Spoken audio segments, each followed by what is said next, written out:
Today, we're going to hear from a guest who will be sharing his stories and experiences from working with incarcerated dads in the infamous San Quentin State Prison. He will talk about their challenges and how the work he has done and is still doing is changing their lives and what we can do to support such efforts. Welcome to the Fatherhood Challenge, a movement to awaken and inspire fathers everywhere to take great pride in their role and to challenge society to understand how important fathers are to the stability and culture of their family's environment. Now, here's your host, Jonathan Guerrero. Greetings, everyone. Thank you so much for joining me. My guest is Dr. Stewart Perrilliant. Dr. Perrilliant is an ordained minister and the founder and executive director of Man to Man Urban Youth Advocate, a program that's designed to help strengthen the role of young men of color as powerful, positive, and protective co-parents through recovery, intervention, and educational programs. He performs prison ministry serving the men who are incarcerated at San Quentin Prison since 1995. Through his ministry, Stewart helps facilitate change in their lives by providing life skills and using the Word of God as an instrument for transformation. I must also mention, he himself is a father of 3 kids. Dr. Perrilliant, welcome to the Fatherhood Challenge. Thank you for having me. I appreciate it. So what is your favorite dad joke? Favorite dad joke is, what does the pig give his dad for Father's Day? I don't think I've heard this one. What does he give his father for Father's Day? Lots of hogs and kisses.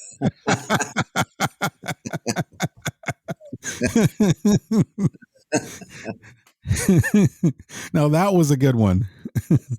Let's jump right into it. All right. What is the story behind why and how you started Man to Man? Yeah, Man to Man was started back in 2007 when a college asked me to speak to some basketball players at their school. It was a 2-year junior college, and they had students from all over the continent. They had people from Africa. They had people they had players from Chicago, Philadelphia. But the problem was these guys weren't graduating from from college. And so she had asked me, the woman who was one of the staff at the college, she said, would you be willing to meet with these men? I know you meet with men, and I'm wondering if you would have like a sit down dinner and a conversation with them. And she says, we have a budget for it. And she named it Man to Man. And she did the dinner and everything. And we began to meet in a conference room. We closed the door. And the way we started the conversation was that this is a conversation where it is not a monologue, but a dialogue. And so we're going to talk about some things that you typically wouldn't feel comfortable talking about. But this is going to be a session where we'll be transparent and open. Then the conversation began to open up and guys began to talk. And one of the guys began to share that he was from Philadelphia, and a teacher called his mom, and when his mom began to talk to the teacher told her, I apologize that your son was murdered. And the guy couldn't even get the words out without breaking down and crying. And his team embraced him and put their arms around him and began to say, man, it's okay. And that is how that dialogue began. And I saw that this was a gift, to work with these young men from these different places, but notice that they all had the same issue. And that issue was growing up in a very rough urban community, low income housing, single family home. And, that's how Man to Man started. You were a former Marine, and during your career as a sergeant, did you have a lot of fatherless men or boys under your command, and how did fatherlessness impact them? Just about all of the guys that I was serving in the Marines with served under me. I would say a huge population, like 90% of them, didn't have fathers. Uh, Wow. you know, I had a really close friend of mine when I was in Virginia, and he was a sergeant, and I was E3, Lance Corporal, and he and I became really great friends. And he was from Philadelphia, and he was valedictorian of his class, very smart. Um, he actually worked for the Naval Legal Service, and I had many conversations with him. He never really talked about his father. I did meet his mom several times, but just the problem that occurred in the service in terms of him not really, even though he was a great Marine and he had a great record and a great record book, he had a lot of issues. And those issues ended up getting him kicked out of the Marines as a staff sergeant, as an E6. And it carried on even after he got out. He was in and out of prison. And then a few years ago, they found him, dead in an alley in Philadelphia. Please share some of the stories of the men that you have helped while you've been involved in prison ministry, and how did fatherlessness impact their path in life? I start off the same way I started off that very first class, explaining to them that this is a safe place and that what is said here stays here. And that if there's any making fun of anybody or ridiculing anyone, that they would be removed permanently from the class. Because I wanted to create a place that's safe for these men to be able to share what they feel.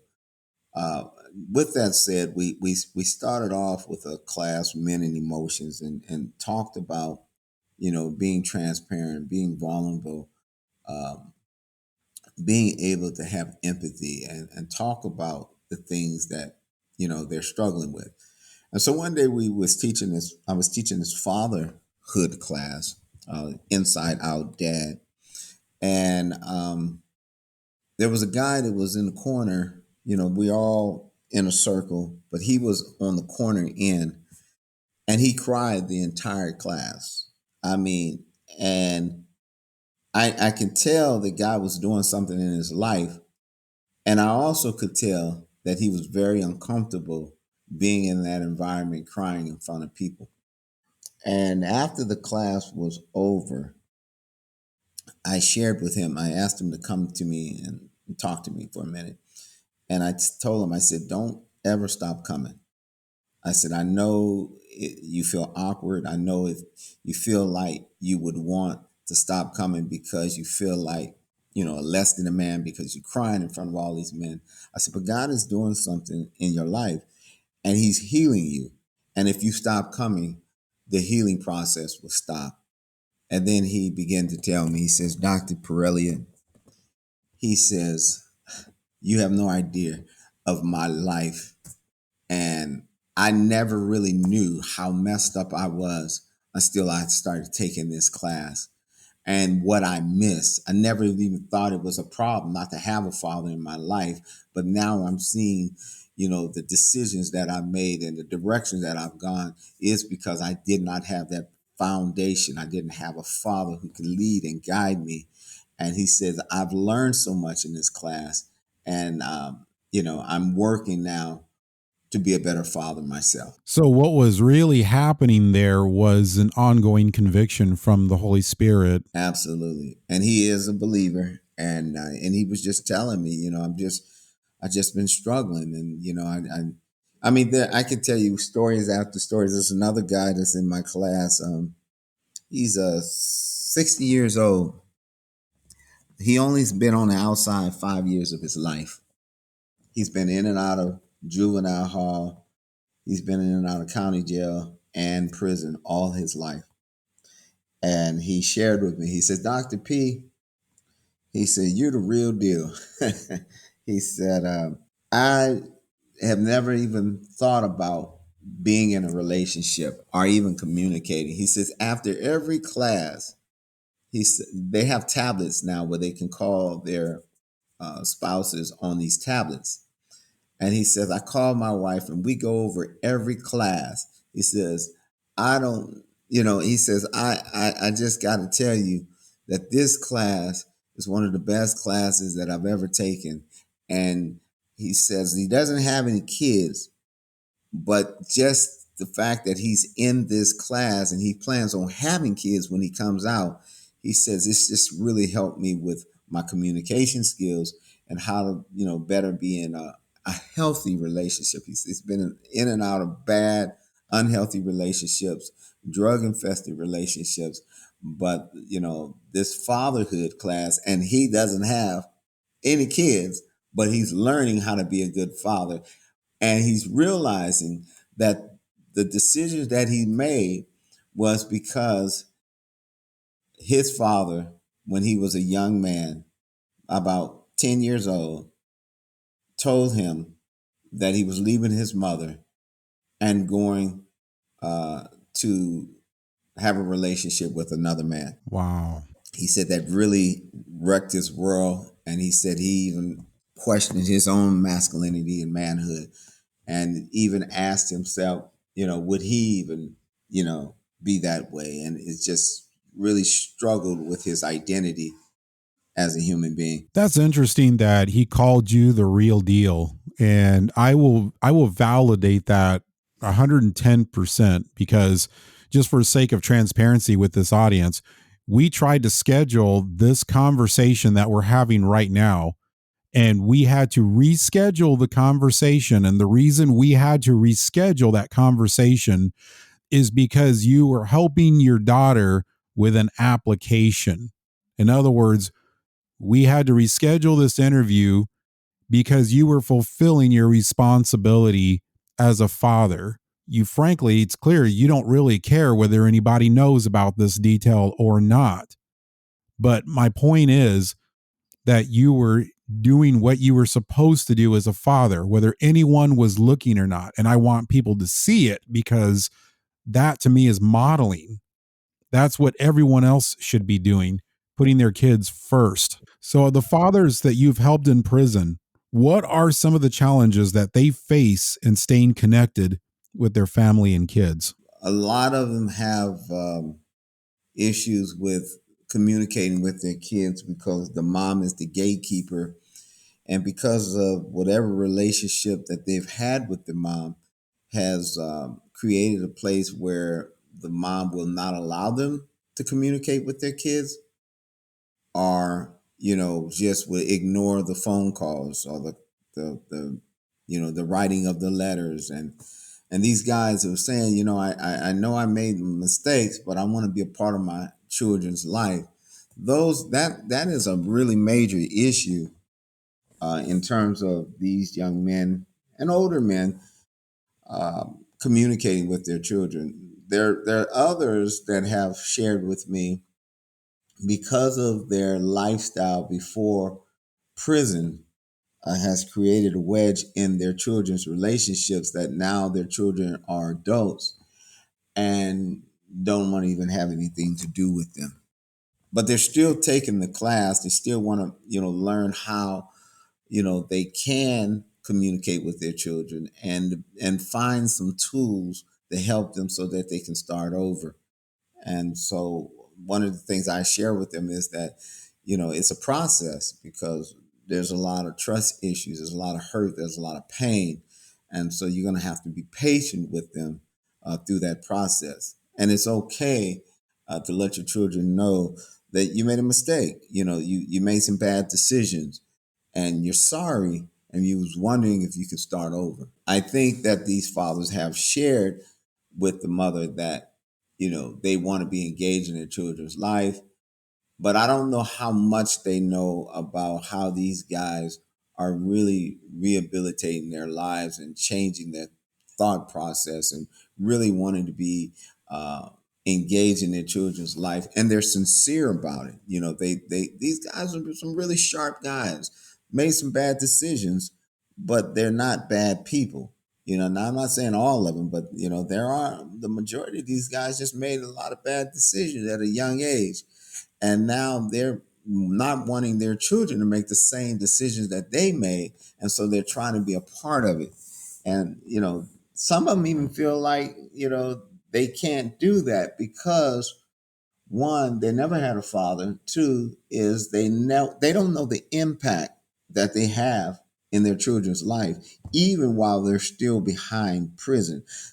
A lot of kids don't care about their dad being in prison at that age. They just want their daddy. They just want to be able to see him. And they tell me these stories that when their children come visit them and they jump in their lap and they're just talking and laughing and and they're asking them questions. They're happy. And to take that away from a child is like taking a part of their history away from them. I hear the stories of kids that have incarcerated fathers that in social circles, they will deny that they have a father, or they will make up some story. Oh, my father died in an accident or something like that. And so if I'm understanding that whole dynamic correctly, they really just want other people to stop asking questions about their father because the answer is too painful. But that has nothing to do with whether they want their father in their life. In fact, if they had a chance to see their father on a regular basis, they would jump at the chance because that's really what's hurting them and that's really what they want. Absolutely. I mean, you hit it on the nose. I mean, here's the thing. You have these young men that may have friends that have fathers, and these fathers shows up at the football games and the basketball games and the track meets, and they come to parent night, and kids, they don't have filters, so they ask anything. It was like, where's your father? And I mean, no one wants to say my dad is in prison, and so they cover up that part. But what I have learned is that I don't care how old you are, I don't care what type of relationship that you've had, or if you knew your dad or not, you'll always miss that portion of that father figure in your life. And I know a gentleman is 76 years old, and every time we have these conversations, he cries because he didn't have a father in his life. And it wasn't until he was an adult, all his life, he thought that the man that was raising him was his father, until he found out as an adult that that man was not his father, you know. And then those questions begin to come in his mind was, well, what did I do that my dad doesn't want to be a part of my life? Or where is my dad? Or, why didn't he love me? Or why didn't he want to spend time with me? And, kids and adults, whether they're men or women, a father is that person who gives that foundation. He's the one who gives you your identity. I mean, there's a reason why there's a mother and a father. And I don't discount mothers. Mothers does great jobs, and a lot of times mothers are doing the father's job.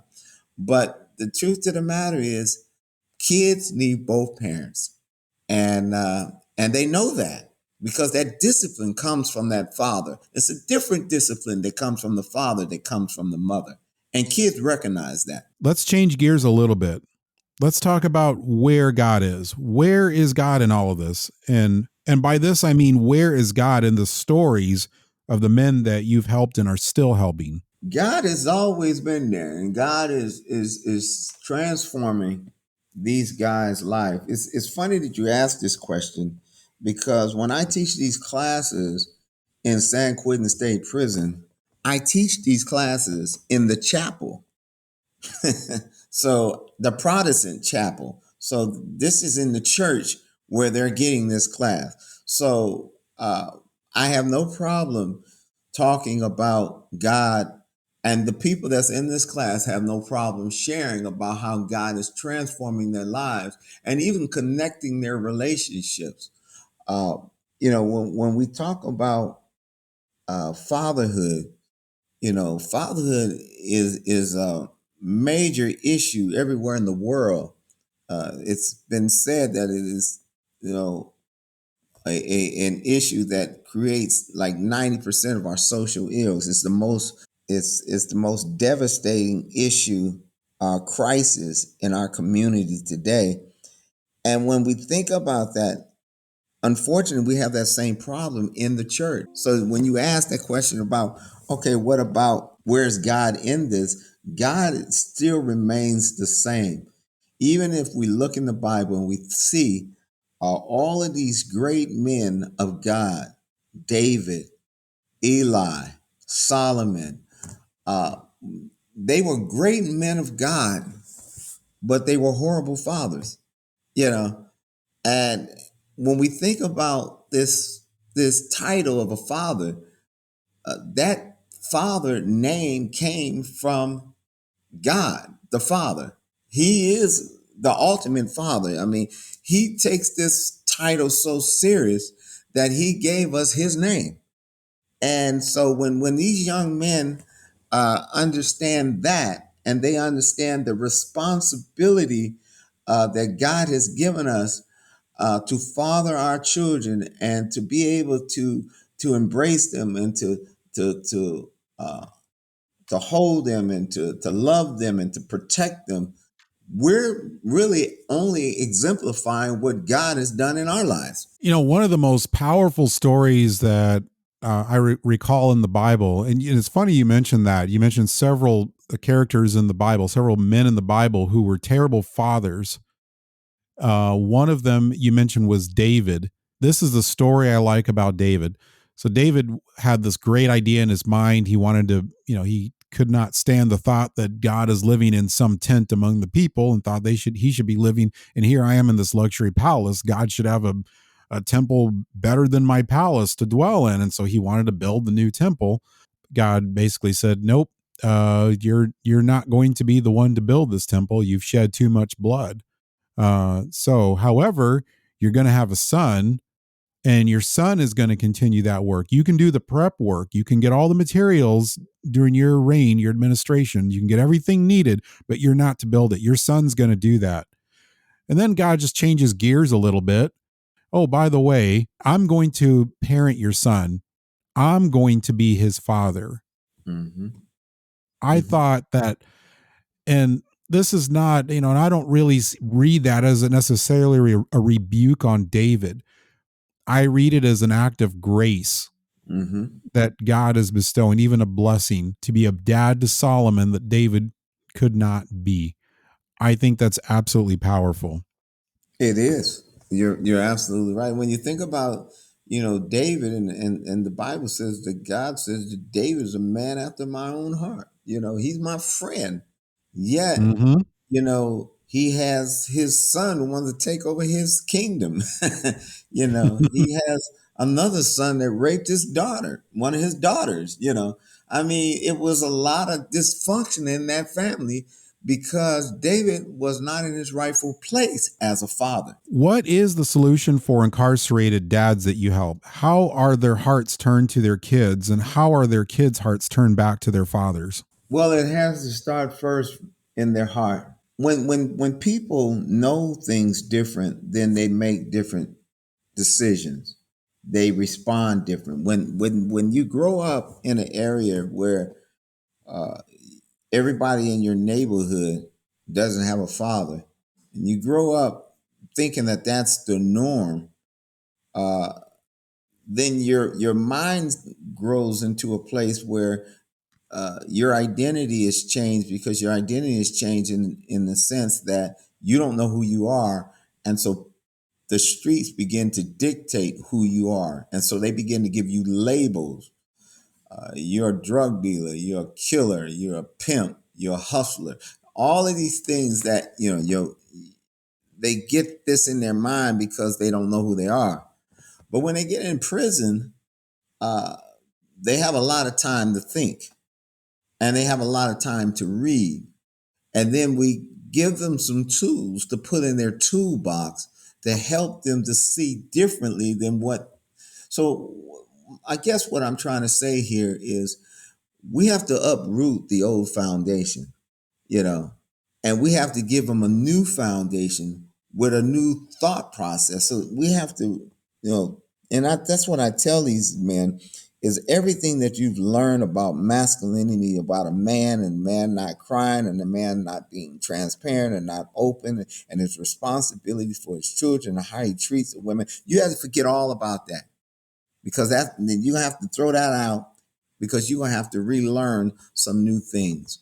And then I give them understanding of not just learning it, but why.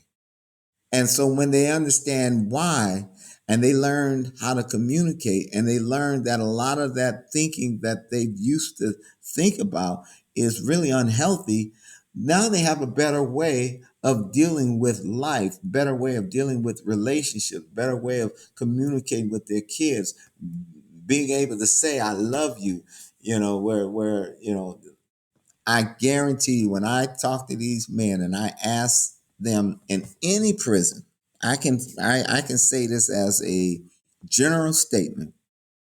How many of you all have trust issues? More than 95% of those people are going to raise their hands.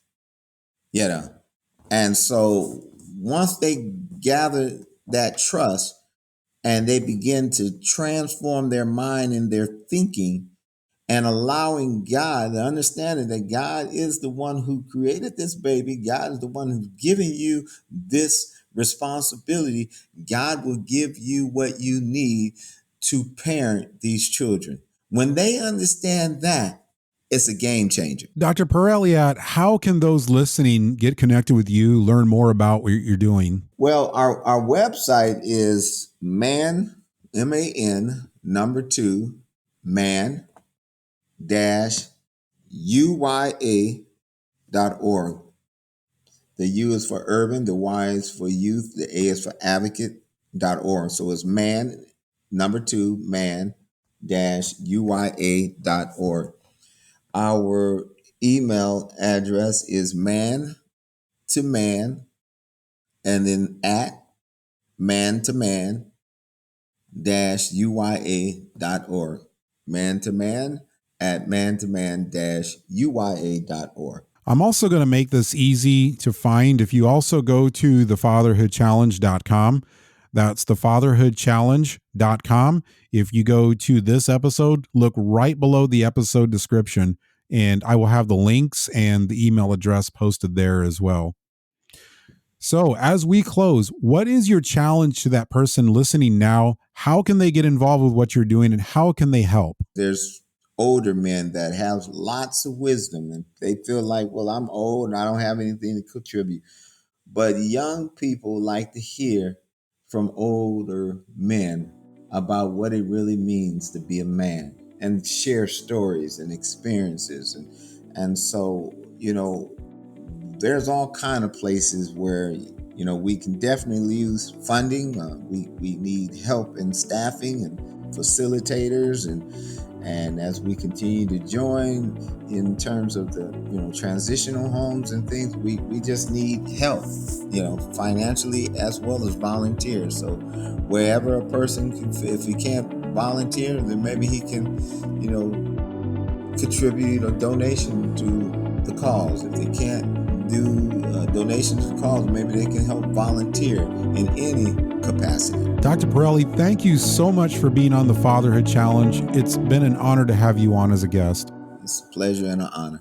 Thank you for listening to this episode of the Fatherhood Challenge. If you would like to contact us, listen to other episodes, find any resource mentioned in this program, or find out more information about the Fatherhood Challenge, please visit thefatherhoodchallenge.com. That's thefatherhoodchallenge.com.